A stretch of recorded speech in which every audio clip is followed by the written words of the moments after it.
ગણિત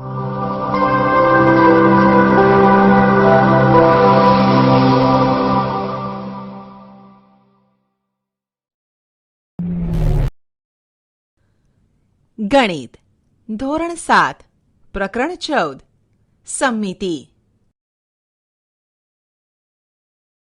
પ્રસ્તાવના. સમમિતિ એક મહત્વપૂર્ણ ભૌમિતિક વિચાર છે જે સામાન્ય રીતે પ્રકૃતિમાં પ્રદર્શિત થાય છે અને તેનો ઉપયોગ લગભગ દરેક ક્ષેત્રની પ્રવૃત્તિમાં કરવામાં આવે છે. કલાકારો, વ્યવસાયિકો, કપડાં અથવા દાગીનાના ડિઝાઇનર, કાર ઉત્પાદકો, આર્કિટેક્ટ અને અન્ય ઘણા લોકો સમમિતિના વિચારનો ઉપયોગ કરે છે. મધપૂડો, ફૂલો, ઝાડના પાંદડા, ધાર્મિક પ્રતીકો, ગાદલા અને હાથરૂમાલ જેવી દરેક જગ્યાએ તમને સમમિતિ આકૃતિઓની રચના મળશે. અગાઉના ધોરણમાં તમે રેખાની સમમિતિ વિશે શીખી ગયા છો. નીચેની આકૃતિઓ રેખાની સમમિતિ ધરાવે છે. જો તેમાં દર્શાવેલ રેખા પાસેથી તેને વાળી દેવાય તો આકૃતિના બંને ભાગ બંધ બેસતા થાય. ચાલો આપણે હવે સમમિતિ પરના ઘણા વિચારોને વધુ મજબૂત કરીએ. નીચેની આકૃતિઓનો અભ્યાસ કરો, જેમાં સમમિતિની રેખાને તૂટક રેખા વડે બતાવેલી છે. નિયમિત બહુકોણ આકૃતિ માટે રેખાઓની સમમિતિ. તમે જાણો છો કે બહુકોણ એ બંધ આકૃતિ છે જે ઘણા રેખાખંડોથી બને છે. રેખાખંડની ઓછામાં ઓછી સંખ્યાથી બનેલો બહુકોણ એ ત્રિકોણ છે. જો બહુકોણની તમામ બાજુઓ સમાન લંબાઈની હોય અને તમામ ખૂણા સમાન માપના હોય તો તેને નિયમિત બહુકોણ કહેવામાં આવે છે. આમ એક સમબાજુ ત્રિકોણ એ 3 બાજુઓનો નિયમિત બહુકોણ છે. શું તમે 4 બાજુઓના નિયમિત બહુકોણનું નામ આપી શકો છો? એક સમબાજુ ત્રિકોણ નિયમિત છે કારણ કે તેની દરેક બાજુઓની લંબાઈ સમાન અને તેના દરેક ખૂણાનું માપ 60 અંશ છે. ચોરસ પણ નિયમિત છે કારણ કે તેની બધી બાજુઓ સમાન લંબાઈની છે અને તેના દરેક ખૂણા કાટખૂણા એટલે કે 90 અંશ છે. તેના વિકર્ણ એકબીજાના લંબ દ્વિભાજક હોવાનું જણાય છે. જો પંચકોણ નિયમિત હોય તો સ્વાભાવિક રીતે તેની બાજુઓ સમાન લંબાઈની હોય છે. તમને પાછળથી જાણવા મળશે કે તે દરેકના ખૂણાનું માપ 108 અંશ હોય છે. નિયમિત ષટકોણમાં તેની બાજુઓના માપ સમાન હોય છે અને તેના દરેક ખૂણાનું માપ 120 અંશ હોય છે. તમે આ આકૃતિઓ વિશે આગળ વધુ અભ્યાસ કરશો.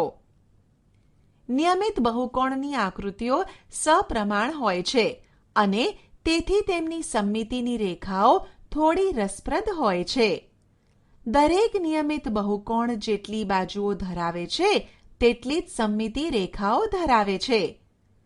આપણે કહી શકીએ છીએ તેઓ બહુવિધ સમમિતિ રેખા ધરાવે છે.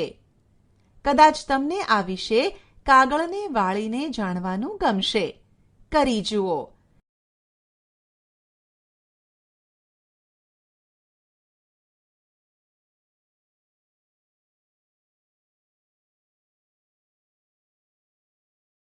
રૈખિક સમમિતિનો ખ્યાલ અરીસાના પ્રતિબિંબ સાથે ગાઢ સંબંધ ધરાવે છે.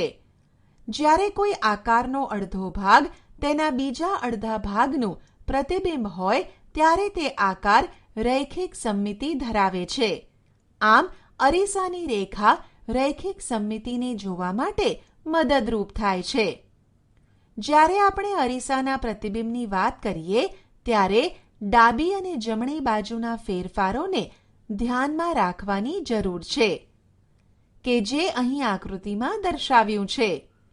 આકાર સરખા છે પણ દિશા વિરુદ્ધ છે.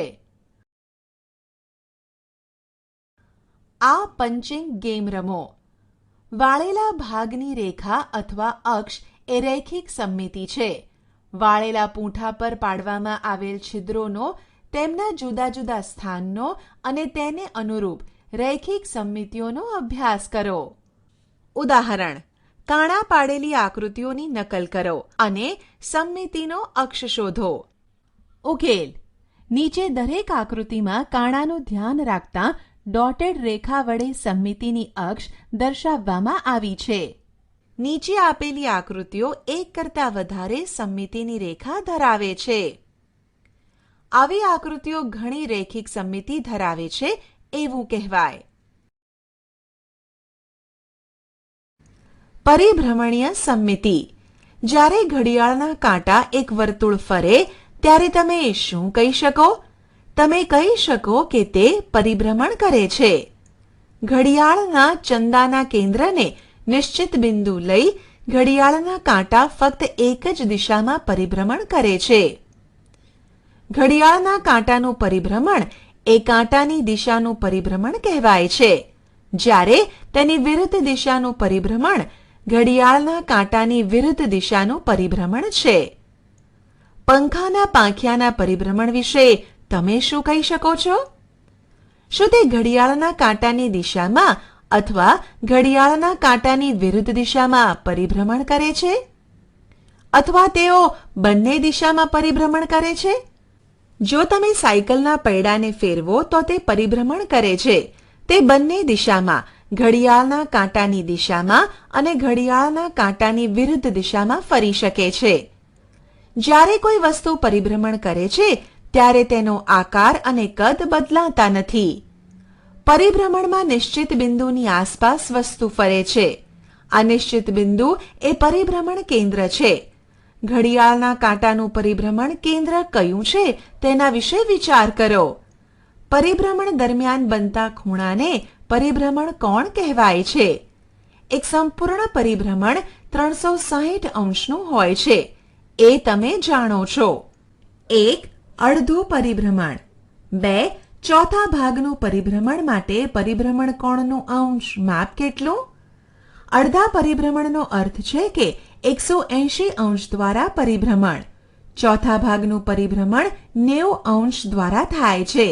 જ્યારે 12 વાગે ત્યારે ઘડિયાળના કાંટા એક સાથે હોય છે. 3 વાગ્યા સુધીમાં મિનિટનો કાંટો 3 પૂર્ણ કાંટા ફરે, પરંતુ કલાકનો કાંટો માત્ર ચોથા ભાગનું પરિભ્રમણ જ કરે છે. તમે 6 વાગ્યાની તેમની સ્થિતિ વિશે શું કહી શકો છો? શું તમે ક્યારેય કાગળની ફરકડી બનાવી છે?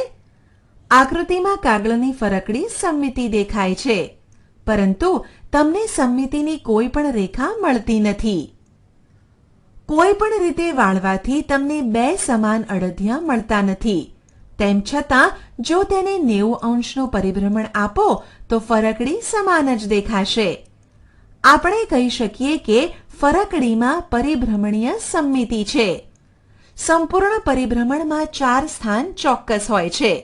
પરિભ્રમણ કોણ 90 અંશ, 180 અંશ, 270 અંશ અને 360 અંશ. ત્યારે ફરકડી બરાબર એ જ દેખાય છે. આ કારણે આપણે કહી શકીએ કે ચોથી કક્ષાની પરિભ્રમણીય સમમિતિ છે. એક વધારે ઉદાહરણ પરિભ્રમણીય સમમિતિનું છે. આકૃતિમાં ચોરસનો એક ખૂણો P લો. ચાલો ચોરસના કેન્દ્ર આગળ દર્શાવેલી નિશાની સ્ટારની આસપાસ ચોથા ભાગનું પરિભ્રમણ કરાવીએ. આકૃતિ 1માં પ્રારંભિક સ્થિતિ છે. કેન્દ્ર આસપાસ 90 અંશનું પરિભ્રમણ કરાવતા આકૃતિ 2 મળે છે. અહીં P નું સ્થાન જુઓ. ફરી 90 અંશનું પરિભ્રમણ કરાવતા આકૃતિ 3 મળે છે. આ રીતે જ્યારે ચોથા ભાગના 4 પરિભ્રમણ પૂરા થાય છે ત્યારે ચોરસ તેની મૂળ સ્થિતિમાં આવે છે. તે હવે આકૃતિ 1 જેવી દેખાશે. દરેક વખતે P ના સ્થાન પરથી આ જોઈ શકાય છે. આમ ચોરસ તેના કેન્દ્ર વિશે ચોથી કક્ષાની પરિભ્રમણીય સમમિતિ ધરાવે છે. જુઓ કે 1. પરિભ્રમણનું કેન્દ્ર એ ચોરસનું કેન્દ્ર છે. 2. પરિભ્રમણનો કોણ 90 અંશ છે. 3. પરિભ્રમણની દિશા ઘડિયાળના કાંટાની દિશામાં છે. 4. પરિભ્રમણીય સમમિતિનો ક્રમ 4 છે. 1. એ તમે સમભુજ ત્રિકોણ માટે પરિભ્રમણીય સમમિતિની કક્ષા કહી શકો છો? ઉકેલ: સમભુજ ત્રિકોણને મૂળ જેવો દેખાવાની બરાબર 3 સ્થિતિ પ્રાપ્ત થાય છે. આમ સમબાજુ ત્રિકોણ માટે પરિભ્રમણીય સમમિતિની કક્ષા 3 છે. બી. કેન્દ્ર આસપાસ 120 અંશ દ્વારા પરિભ્રમણ કરવામાં આવે ત્યારે એવી કેટલી સ્થિતિ મળે છે કે જેના પર ત્રિકોણ એક સરખો જ દેખાય? ઉકેલ: ત્રિકોણને કેન્દ્ર આસપાસ 120 અંશના ખૂણે પરિભ્રમણ કરવામાં આવે ત્યારે એક સરખો જ દેખાય એવી એક જ સ્થિતિ મળે છે. 2. નીચેનામાંથી કયા આકારમાં નિશાન કરેલા બિંદુ આગળ પરિભ્રમણીય સમમિતિ છે? ઉકેલ: એક પરિભ્રમણને અંતે વસ્તુ પહેલા જેવી જ દેખાય તો તે વસ્તુને પરિભ્રમણીય સમમિતિ હોય. ઉપરના તમામ આકારો 1, 2, 3 અને 4માં તેમના બિંદુ X આસપાસ પરિભ્રમણીય સમમિતિ છે.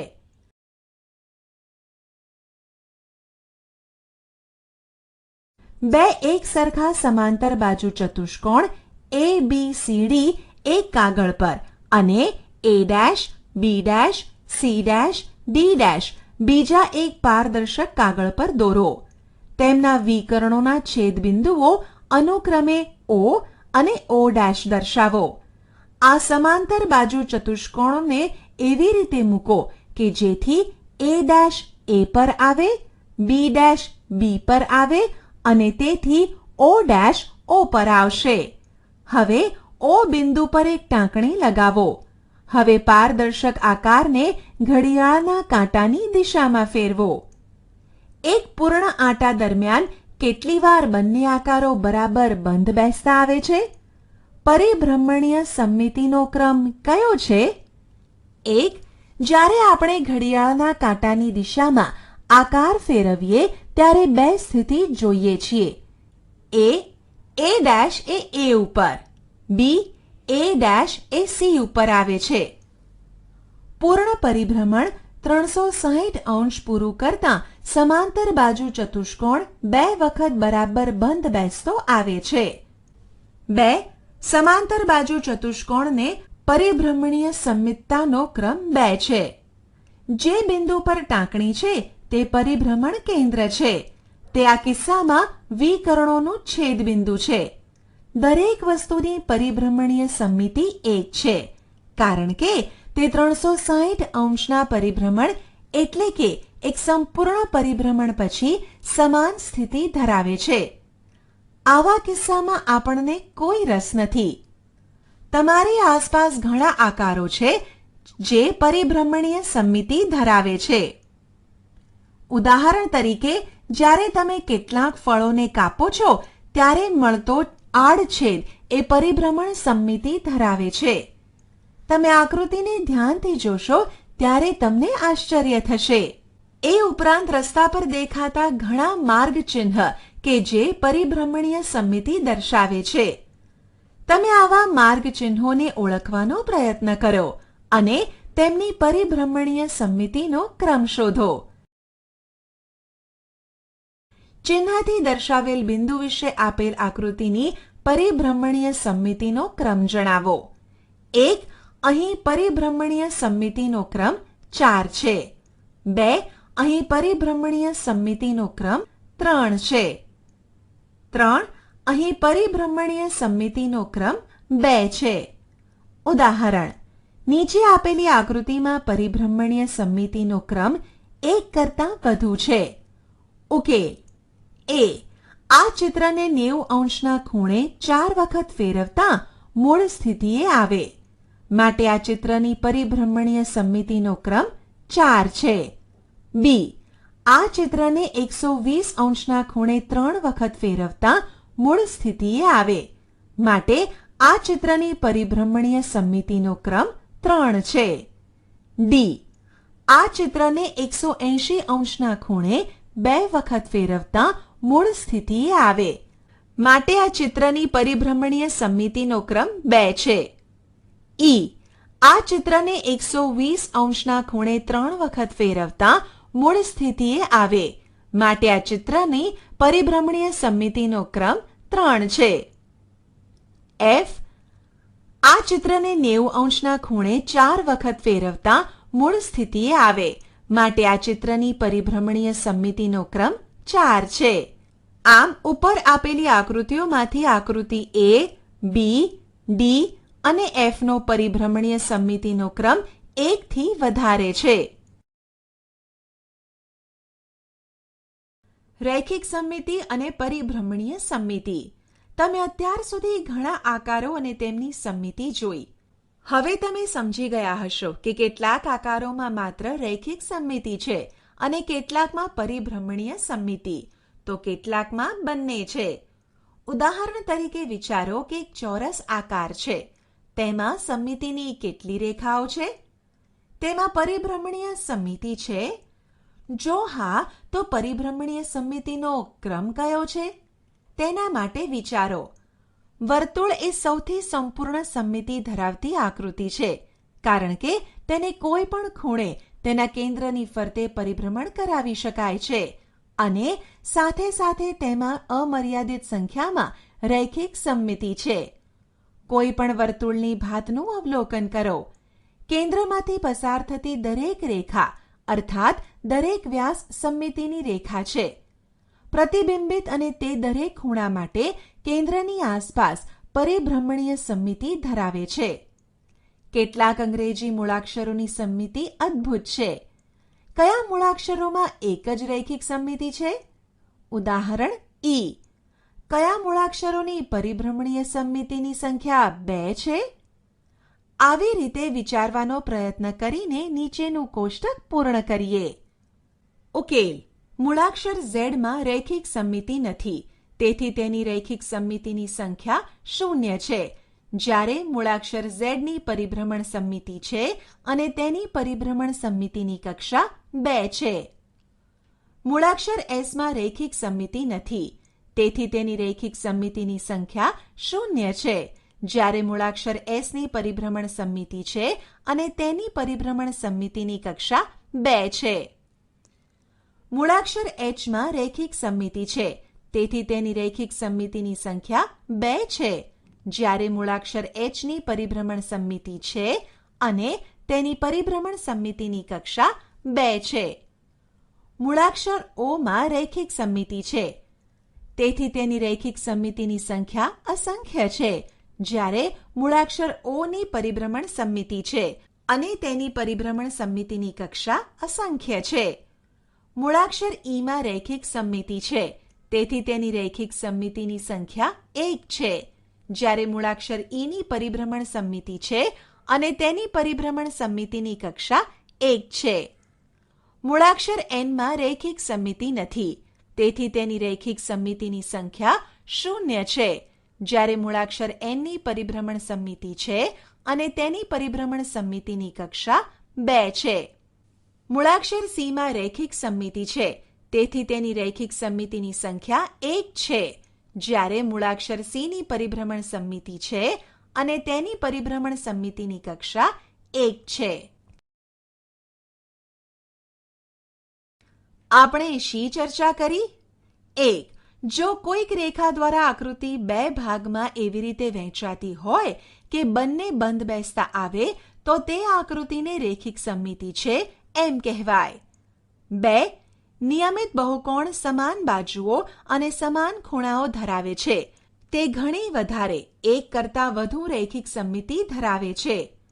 નિયમિત બહુકોણ, નિયમિત ષટકોણ, નિયમિત પંચકોણ, ચોરસ, સમબાજુ ત્રિકોણ.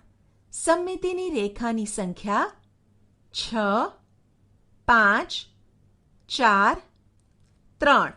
દરેક નિયમિત બહુકોણ તેની જેટલી બાજુઓ હોય તેટલી રૈખિક સમમિતિઓ ધરાવે છે. 4. અરીસામાં મળતું પ્રતિબિંબ સમમિતિ ધરાવે છે, પરંતુ તેમાં ડાબી અને જમણી બાજુના ફેરફારોને ધ્યાનમાં લેવા જરૂરી છે. 5. પરિભ્રમણ કોઈ વસ્તુ અથવા આકારને એક નિશ્ચિત બિંદુ આસપાસ ફેરવે છે. નિશ્ચિત બિંદુને પરિભ્રમણનું કેન્દ્ર કહે છે. જે ખૂણે પરિભ્રમણ થાય તેને પરિભ્રમણ કોણ કહે છે. 180 અંશનું પરિભ્રમણ એ અર્ધ પરિભ્રમણ છે અને 90 અંશનું પરિભ્રમણ એ ચોથા ભાગનું પરિભ્રમણ છે. પરિભ્રમણ ઘડિયાળના કાંટાની દિશામાં અથવા તેની વિરુદ્ધ દિશામાં હોઈ શકે. 6. જો પરિભ્રમણ પછી પણ વસ્તુ બરાબર તેવી જ દેખાય તો આપણે કહી શકીએ છીએ કે તેની પરિભ્રમણીય સમમિતિ છે. 7. કોઈ પણ આકૃતિને 360 અંશ પરિભ્રમણ કરતાં પરિભ્રમણ દરમિયાન જેટલી વખત આકૃતિ મૂળ આકૃતિ જેવી દેખાય તેને પરિભ્રમણીય સમમિતિનો ક્રમ કહેવાય છે. ચોરસની પરિભ્રમણીય સમમિતિની કક્ષા 4 છે. સમબાજુ ત્રિકોણની સમમિતિની કક્ષા 3 છે. 8. અમુક આકારોની ફક્ત એક જ રેખિક સમમિતિ હોય છે. ઉદાહરણ તરીકે અમુક આકારોની ફક્ત પરિભ્રમણીય સમમિતિ હોય છે. ઉદાહરણ તરીકે S. અમુકની બંને સમમિતિ હોય છે. ઉદાહરણ H. સમમિતિનો અભ્યાસ જરૂરી છે કારણ કે તે રોજિંદા જીવનમાં વારંવાર ઉપયોગમાં આવે છે અને વધુ મહત્વની છે કારણ કે તે આપણને સુંદર ભાત પૂરી પાડે છે. આશા છે કે તમને આ ઈ લર્નિંગ મોડ્યુલમાં મજા આવી હશે. આભાર.